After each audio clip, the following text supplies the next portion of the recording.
Welcome to The War from Boise, Idaho. This is your host, Adam Graham. If you have a comment, send it to me, box13@greatdetectives.net. While many actors in Hollywood played the roles of heroes, Basil Rathbone actually was one. He served Great Britain in the First World War and won the Military Cross. Of course, it's somewhat ironic that most of his early Hollywood career was defined by playing villains, until he was cast in the role of Sherlock Holmes in 1939. The first two films that were made for Fox were period pieces, The Hound of the Baskervilles and The Adventures of Sherlock Holmes, set in Victorian times. And he and co-star Nigel Bruce began a series of radio programs, 20 and 22-week series, in which they would star in the new adventures of Sherlock Holmes. And Rathbone really at first enjoyed this change. Indeed, we, on the Great Detectives of Old Time Radio, we have the last episode of the 1939-40 series, where he talks about how pleased he was with the role. This would change by the end of his run as Sherlock Holmes, feeling that he'd once again been typecast, and also being somewhat tired of the character. Part of the reason for this burnout was that the Sherlock Holmes films were one of those things seen as very helpful to Allied morale and creating this sense of camaraderie and respect for Great Britain. This was one of many reasons why a new series of Sherlock Holmes films were commissioned at Universal. They were not period pieces, but set in the modern era. There were two reasons for that. First, budgetary constraints wouldn't allow more Victorian period pieces, which are always a bit expensive during wartime, but also to actually bring Sherlock Holmes into the war. And the first three films, The Voice of Terror, Sherlock Holmes and the Secret Weapon, and Sherlock Holmes in Washington, all dealt with the war and are quite enjoyable if you enjoy patriotic suspense films. But still, the rest of the films in the series were seen as important for the reasons stated, as so was the radio program, which returned and ran year-round. And today's episode was nearing an end of almost 2 straight years every week making Sherlock Holmes radio programs, while at the same time generally making 2 to 3 Sherlock Holmes movies a year. Today's episode was written prior to VE Day, I think pretty obviously, even though it was performed after it. And I think you'll see the clear influence why. And the radio program, I should say, unlike the movies, stuck to the Victorian and Edwardian periods for Sherlock Holmes. But as today's show illustrates, it's very possible to even in that format make a point about the past. And we also see a little bit of the continued rehabilitation of World War I. So without any further ado, here now is today's episode. It's the New Adventures of Sherlock Holmes from May the 14th of 1945, and the title is On the Flanders. This episode from the life of Sherlock Holmes will be transmitted to our men and women overseas by shortwave and through the worldwide facilities of the Armed Forces Radio Service. From the stage of the Paramount Theater in Hollywood, Petri Wine brings you Basil Rathbone and Nigel Bruce in the New Adventures of Sherlock Holmes.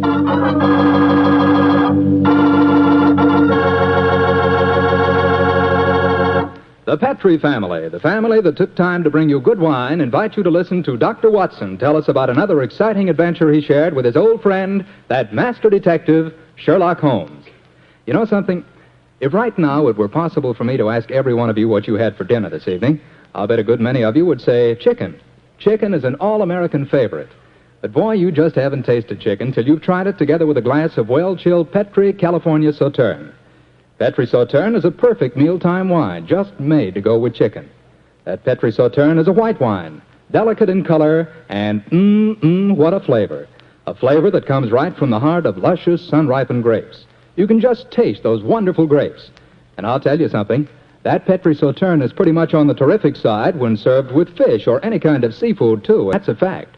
But say, whenever you serve that Petri Sauterne, remember you can serve it proudly, because the name Petri is the proudest name in the history of American wines.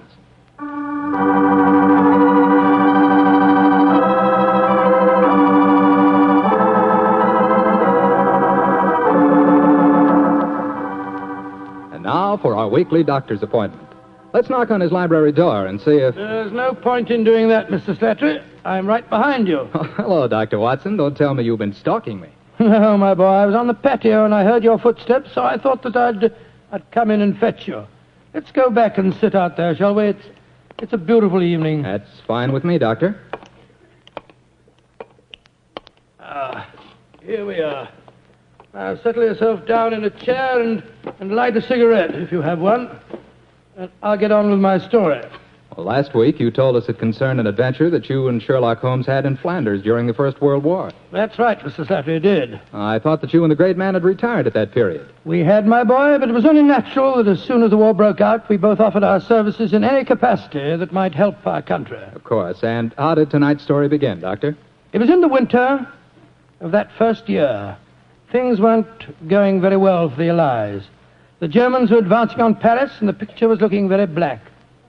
It was just 24 hours before the famous Battle of the Marne began, the battle that changed the early course of the war, when Holmes told me that we had to go up to the front lines on a secret mission. We'd been in Paris for several weeks, where Holmes had just solved the case of the missing aide-de-camp. I was anxious to get back to England and my work in the war hospitals, but of course this new summons was in the nature of a command.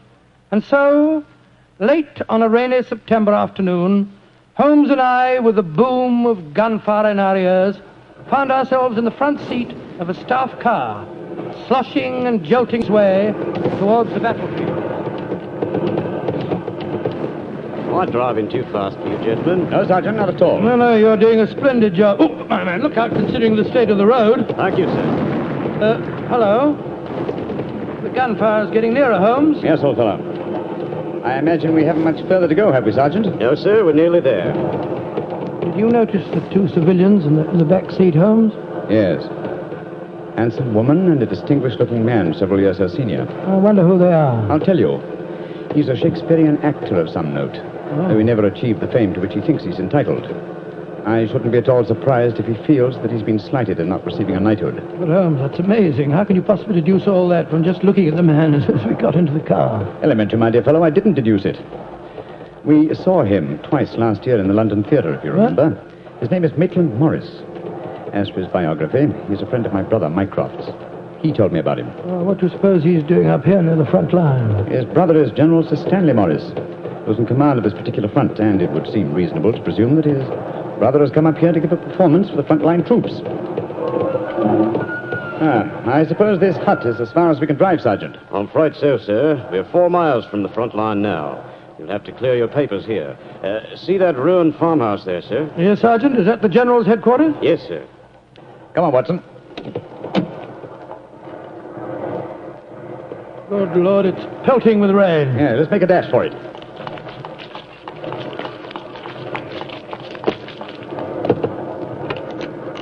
Oh, who goes there? Friend, Give the password. St. Crispin. Pass, friends, and show your papers. How did you know the password, Holmes? I was given it before we left Paris, old chap. Oh, it's Sherlock Holmes and Dr. Watson, isn't it? Yes, Captain. I'm Captain Maxwell, General Morris's aide-de-camp. He asked me to escort you up to his headquarters. By the way, weren't Maitland Morris and his wife in the car with you? Yes, they're just behind us. Oh, splendid. I'm afraid I'll have to ask to see your papers. Yes, of course. Here's my permit, Captain Maxwell. Thank you. I know you both, of course, but we can't afford to take any chances when they're this close to the enemy lines. Let's see. Oh, yes, that's fine, Doctor. Everything's in order. All right, good. Yours, please, Mr. Holmes. Here you are. Thanks. Oh, who goes there? Friend. There's the rest of your party now. Oh, good. This is quite in order, Mr. Holmes. Show your papers. There you are, Captain Maxwell. Hello, sir. Hello, Mrs. Morris. How are you, Captain Maxwell? Well, you've both met Mr. Sherlock Holmes and Dr. Watson, I suppose? Well, no, we haven't, even though we drove up in the same car. Natural reserve of us Britishers, I suppose. How are you, Mr. Holmes? How do you do, sir? I know your brother Mycroft very well. How are you, Doctor? I'm glad to meet you, Mr. Morris. I saw you a couple of times in the theatre last year and enjoyed your performances very much. Well, thank you, sir. Oh, then you must know my wife, my leading lady. How do you do, gentlemen? How do you do, Pleased to meet Mr. Morris? Can I see your papers, Mr. Morris? Just a matter of form. You understand. Yes, of course. Mrs. Morris, I presume you and your husband are going to give a performance tonight for the men going up the front line. Yes, Doctor. We're very flattered. They've asked us to do some Shakespearean scenes. Oh, yes. Although I should have thought something a little lighter would have been more appropriate. The General, he's Maitland's brother, you know, seemed to think differently. Well, my dear, show Captain Maxwell your papers. Then we can all go along and see my brother Stanley. Very well, Maitland. Mr. Morris, I shall look forward to hearing your reading of Shakespeare's St. Crispin's speech from Henry V tonight. Well, bless my soul, Holmes. How did you know I was planning to do it? Well, the setting is so perfect and the time so appropriate, I can't conceive an English actor who could resist the temptation. Oh, right. I noticed that your brother appreciated the fact in naming today's password. Yes, it's amazingly appropriate. You know, it's almost 500 years ago to the day that the Battle of Agincourt took place. Well, let's hope that the results of the forthcoming battle will be equally successful for England. Yes, indeed. Oh, by the way, Holmes, this will probably seem rather silly to you, but I'm an inveterate autograph collector, and I have my book here with me. I wonder if you'd mind signing. I shall be very glad to, Mr. Morris. Give me a pen, will you, Watson? Here we are, Holmes. You'll find yourself among quite distinguished company in that book, sir. So I see. Adelina Patti, Crown Prince of Norway. Hello. Field Marshal von Tauchnitz. Oh, yes, he was one of my admirers when I played in Munich before the war. I suppose now that our countries are fighting, I should tear that page out. Do you know, I cannot help but feel that art and the appreciation of art are independent of national hatred. Quite so, sir. I myself still have a medal presented to me by the University of Leipzig for some trifling services. There you are, Mr. Morris. Oh, thank you very much, Mr. Holmes. A notable addition to my collection. I shall be very glad to sign your book for you, Mr. Morris, if you'd like me to. That's very kind of you, Doctor. Oh, Captain Maxwell, if our permits are all in order, don't you think we should be moving along? That's just what I was going to suggest myself. I'll take you all straight over to General Morris's headquarters.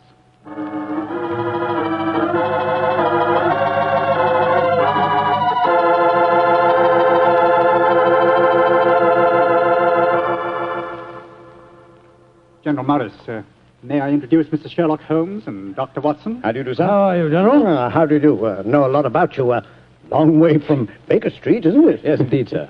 Where's that brother of mine? Ah, there you are, Maitland. Cynthia, how nice to see you both. Oh, it's good to see you again, Stanley. Hello there, Stanley. The men will be glad you arrived. They're looking forward to your show tonight.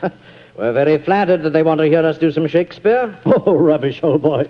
With you and Cynthia up there on the platform, you could read the telephone book and they'd love you. Oh, very kind. By the way, you'll find the stage very primitive. Just a few trestles and a large tent and a curtain made of army blankets. And your dressing room will be even worse. Oh, don't worry about our comfort, Stanley. As long as we cheer the boys up, that's the important thing. Yes, of course. By the way, what program do you have mapped out for us? Well, I thought we'd have two shows. The tent's not large enough to hold everybody at once. Anyway, we have to keep up an alert all the time. Think you can manage two separate shows? Oh, of course I can, Stanley. I may look old, but I don't feel it.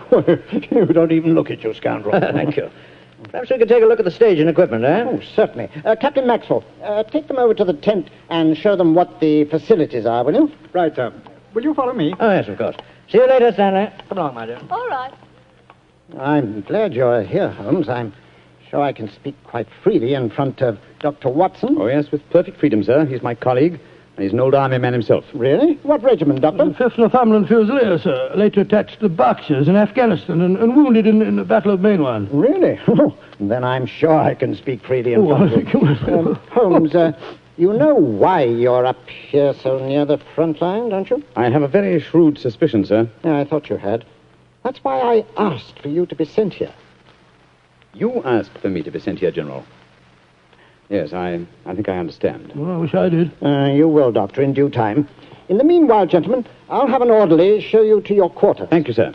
And, Holmes, take a look around, will you, and keep your ears open. We're comparatively a little distance from the German front lines, and yet there's a very puzzling silence just now. Yes, I noticed that, sir. And half an hour ago, on our way up, there was That's quite a lot of shilling. Exactly. It's unnatural and rather frightening at a time like this. You see, we're attacking at dawn. The enemy might be trying to infiltrate spies, and the whole success of this battle depends on a surprise attack. I quite understand, sir. Come on, Watson.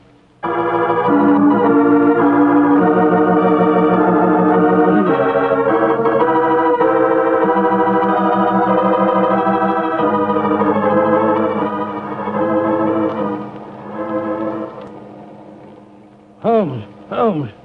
The first performance starts in a few minutes, you know. They're all there waiting. Why are we tramping about out here in the mud and the rain? I thought a pipe or two in the open air would clear our brains. Yes, a pipe in the open air is one thing, but a pipe in a downpour of rain's another. Was it raining? Oh, didn't even notice it. I was listening to the silence. What do you mean? Thousands upon thousands of Germans.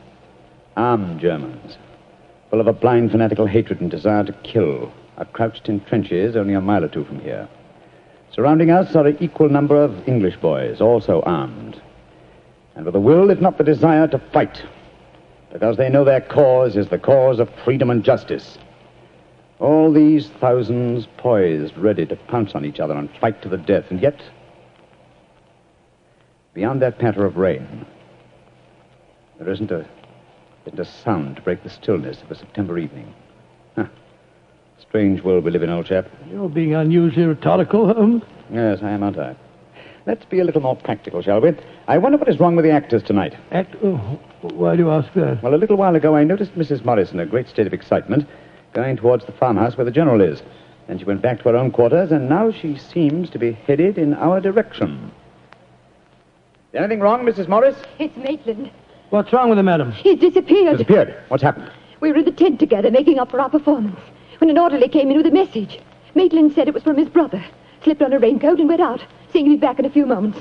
I waited and waited, and after a while I got worried, and I went over to see the General myself. He said that he'd sent no message, and that he hadn't seen any sign of Maitland. Good Lord, what could have happened to him? I don't know, Doctor, but I'm frightened. What shall I do, Mr. Holmes? You're a brave woman, Mrs. Morris. Brave?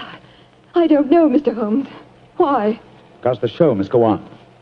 I shall take your husband's place. But Holmes, something's happened to Maitland. He's in danger. He might True, be... Watson, true. Huh? But 1,000 men inside that tent are in mortal danger, too. Tomorrow morning, many of them may be corpses on the fields of Flanders. But tonight, they've been promised a show. Do you think that you can do it, Holmes? Oh, I think I can, with the help of Mrs. Morris. I can't do it, Mr. Holmes. You can, Mrs. Morris, and you will. If only to uphold that great tradition of the theater, that the show must go on.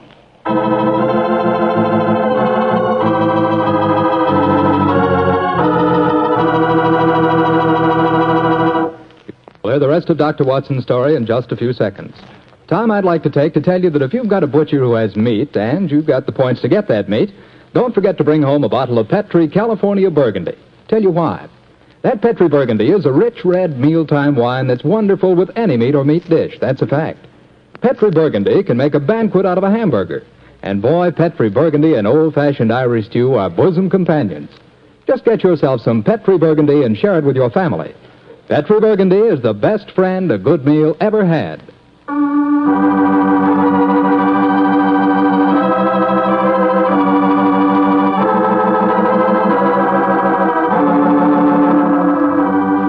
And now, back to tonight's new Sherlock Holmes adventure.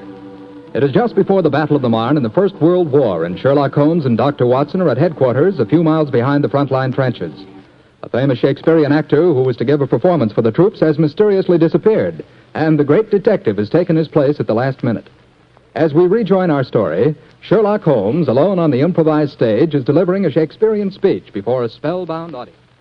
This happy breed of men, this little world, this precious stone set in a silver sea, which serves it in the office of a wall or as a moat defensive to a house against the envy of less happier lands. This blessed plot, this earth, this realm, this England.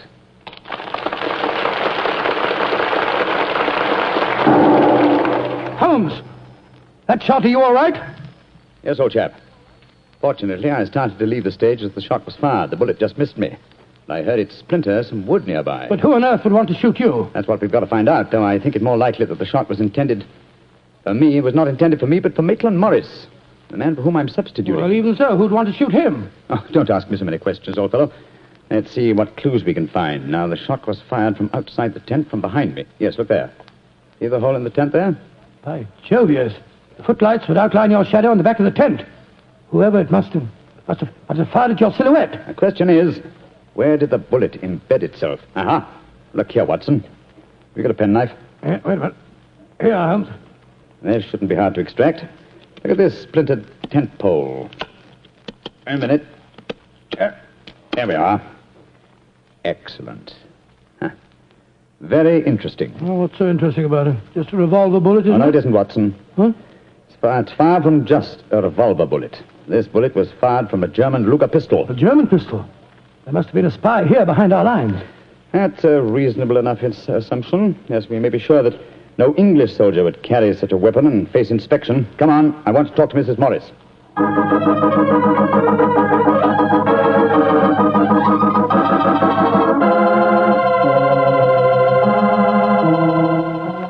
Mrs. Morris, I want you to be very frank with me. But of course, Mr. Holmes. You know why your husband's missing, don't you? No, I don't. Have you found out anything? Come, madam. Why keep up this pretense any longer? I know that your husband is a spy, or at least a great sympathizer with the German cause. The General's brother a spy? Good Lord. How dare you say that? Because it's true. Foreign Office have been suspicious of his sympathies for some time. His own brother knew it. That's why he asked to have me sent up here to keep an eye on him during his visit. It is true. Why should I keep up the pretense any longer? You see, Maitland was a disciple of Stuart Houston Chamberlain. Oh, who was this Stuart Houston Chamberlain? An Englishman who married one of Richard Wagner's daughters and became a German citizen, and an arch-enemy of England. I tried to dissuade Maitland. I implored him to consider his British heritage, his brother's name and mine. But Maitland was a strange man. His life was one of frustration and envy. Envy of his brother, I suppose? Yes. When Stanley was knighted, it hurt Maitland terribly. He said it was typical if the English would knight a soldier and yet leave a great artist like himself unrecognized. That in Berlin, they really understood and rewarded the artist. Well, if the authorities knew that, it's amazing they allowed him to come so close to the front lines at a time like this. Oh, it was at the General's request. He wanted to plead with my husband to warn him that his secret was known. And now Maitland's gone over to the German lines. Oh, it's terrible. It's worse than that. It's disastrous. He can give them information as to the strength of our troops here. He knows the password. He might even know the hour the attack is timed to start. How did your husband expect to enter the German lines in safety, Mrs. Morris? He speaks fluent German, Mr. Holmes. I fancy the autograph book he was carrying, containing the signature of Field Marshal von Tauchnitz, was in reality his pass through the German lines. You've told the General that his brother was gone, of course. I haven't been able to. He moved up to the front line position immediately after the first performance, though I had warned him what I thought Maitland was planning to do. I think he intended to give his performance first, then cross the lines immediately afterwards.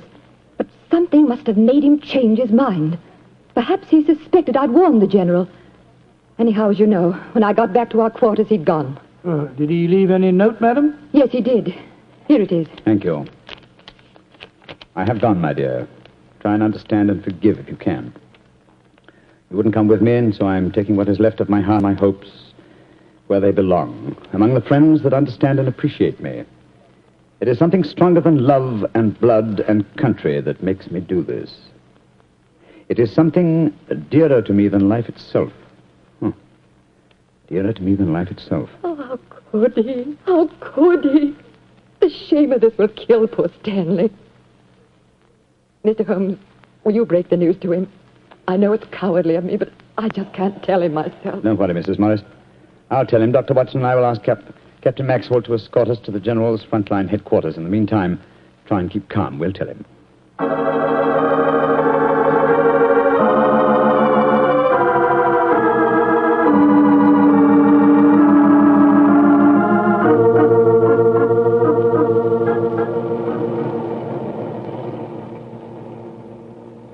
If you will wait in the dugout, Mr. Holmes, I'll tell the General that you're here. Thank you, and be sure to let him know the urgency of the matter. Yes, sir.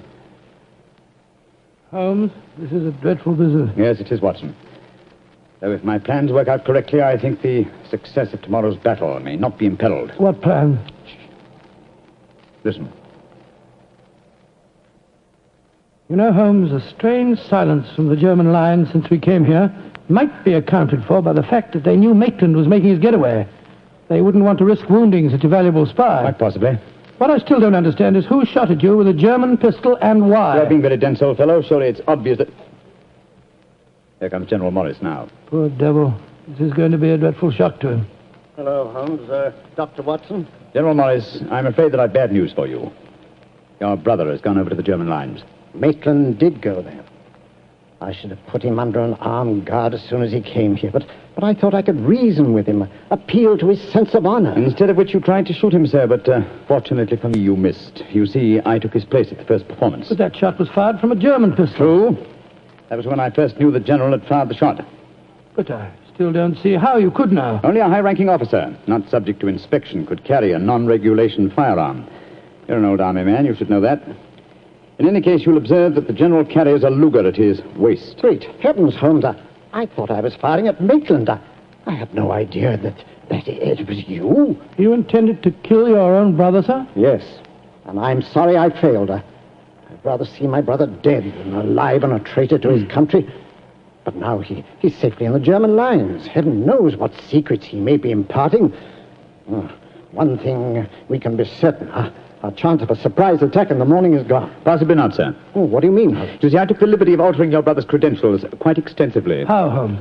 I knew of his German sympathies. Mycroft had given me a great deal of information about him, and so I took it on myself to decide that it was unsafe to allow him so near the enemy lines with his own identification on him. Well, what did you do, Holmes? I took the liberty, sir, of stealing his autograph book, the one containing the magical signature of Field Marshal von Tauchnitz. I have it in my pocket now. I think we shall find within its pages a code concealed in the various autographs, giving valuable information to the enemy. Good Lord. I also switched military permits on him. I felt that in the event that he did go over to the German lines, his welcome might be less cordial if they were under the impression that they'd captured Sherlock Holmes. To make that identification doubly sure, I also slipped in his pocket a slight souvenir of my own. By Joe, Holmes, you mean that medal that was presented to you by the University of Leipzig? Exactly, old fellow. I no longer wish to own a decoration given me by a country of barbarians, and it seemed a rather neat and effective way of returning it to them. So the Germans will think they've captured Sherlock Holmes? Yes, sir, and unless I'm much mistaken, he'll receive very short shrift at their hands. Yes, they hate you. There's your answer, sir. I'm sorry. Well, don't be sorry, Holmes. It's better that way. Now his secret can die with him. Excuse me, sir. Yes, Maxwell, what is it? Would it be in order for me to return to headquarters now, sir? It's very nearly time for the second performance, and I've still been unable to trace the whereabouts of your brother. Well, my brother will not be acting tonight, I'm afraid. Holmes, I wonder if I might ask you to take his place once again. If you want me to, General. I do. Maitland had planned to do the St. Crispin speech from Henry V. He knew how much I loved it. I realize that, sir. When I was told the password up here. Well, can you remember the speech, Holmes? Oh, I think so. At any rate, I can try. Then do it for me, my dear fellow, will you? For me. I'll be very proud to do it, General. Goodbye and good luck. Thank you, Holmes. Captain Maxwell, take them back to headquarters, will you? The men will be waiting for the performance.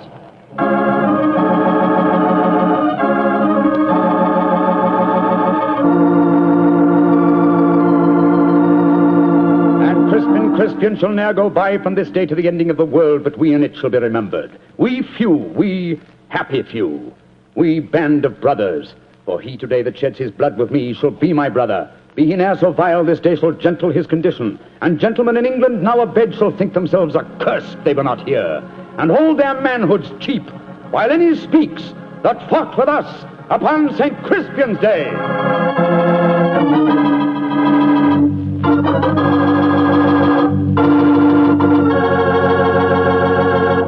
Well, Doctor, that was a bit of an exciting adventure you You know, I can still remember that awful feeling I had when I heard the shot in the tent and realized someone had tried to kill Holmes. He did have a narrow escape, didn't he? Well, Holmes always said there was no such thing as a narrow escape.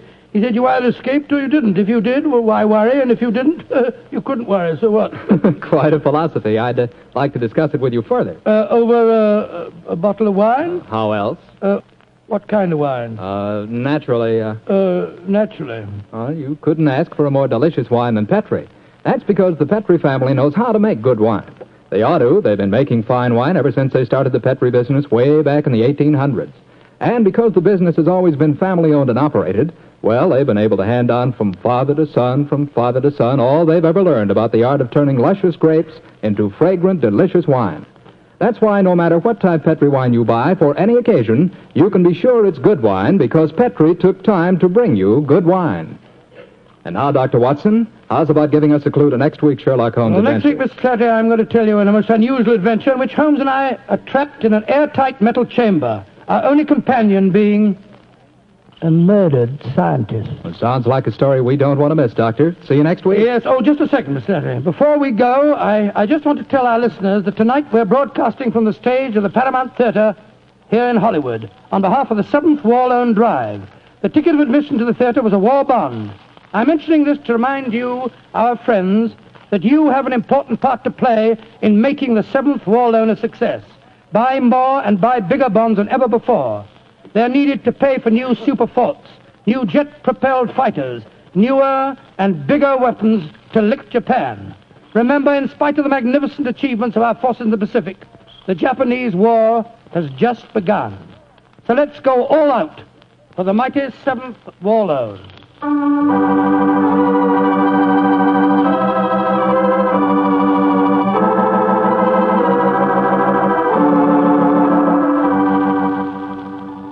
Tonight's Sherlock Holmes adventure is written by Dennis Green and Anthony Boucher and is based on an incident in the Sir Arthur Conan Doyle story, The Adventures of the Blanched Soldier. Mr. Rathbone appears through the courtesy of Metro-Goldwyn-Mayer and Mr. Bruce through the courtesy of Universal Pictures, where they are now starring in the Sherlock Holmes series.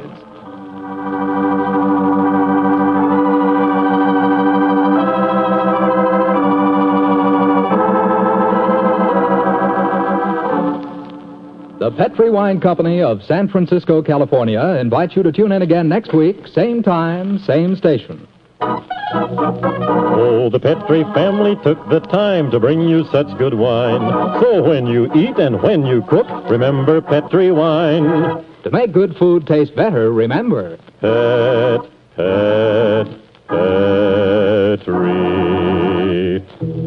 wine. This is Jack Slattery saying good night for the Petri family. This is the Mutual Broadcasting System.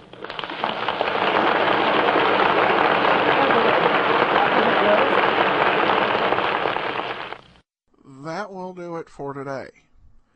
If you have a comment, email me, box13@greatdetectives.net. I welcome your story or that of loved ones who served during World War II.